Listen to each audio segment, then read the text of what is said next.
Tuan-tuan, ibu-ibu, ayah-ayah yang dirahmati Allah Subhanahu wa taala.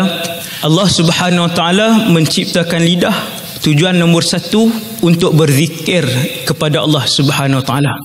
Maka sayogianya sepatutnya lidah yang Allah kurniakan ini digunakan secara banyaknya untuk membaca kalam Allah itu sendiri dan juga untuk berzikir memuji Allah Subhanahu wa taala.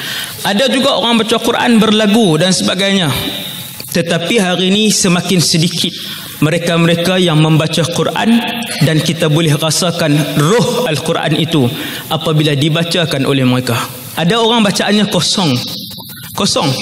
Dia sekadar membaca. Al-Quran tidak pernah memandang isi hati dia kerana dia tidak pernah menjiwai Al-Quran.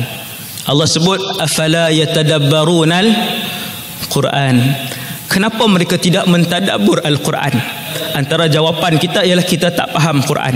Al-Quran mukjizat dari setiap sudut. Dari segi susunan ayat dia mukjizat, dari segi merawat dia mukjizat, dari segi intonasi dia pun mukjizat. Dan ramai umat manusia yang masuk Islam dari sudut-sudut mukjizat Al-Quran yang pelbagai, yang pelbagai.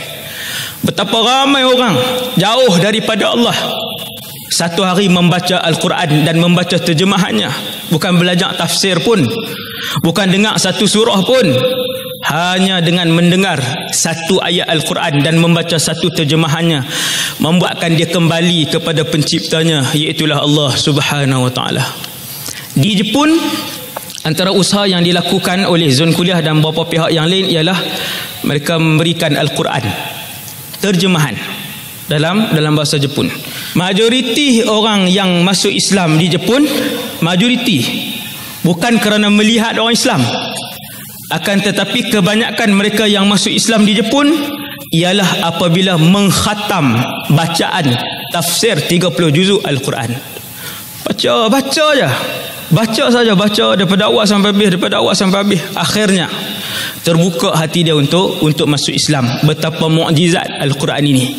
Sebab tu kalau ada rakan-rakan yang bukan Islam, ada jiran yang bukan Islam, jangan segan, jangan malas untuk buka Al-Quran, bagi dia dengar. Kerana ini bukan makhluk, ini adalah kalam Allah.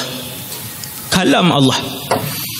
Mereka yang menghafal Al-Quran, mereka yang sering membaca Al-Quran, mereka yang seluruh kehidupannya dengan Al-Quran, mereka yang mencintai dan merindui Al-Quran secara harian, insya-Allah akan dibangkitkan oleh Allah Subhanahu wa taala. Kata Rasulullah, di padang mahsyar dengan gelaran ayalullah, ahli keluarga Allah Subhanahu wa taala.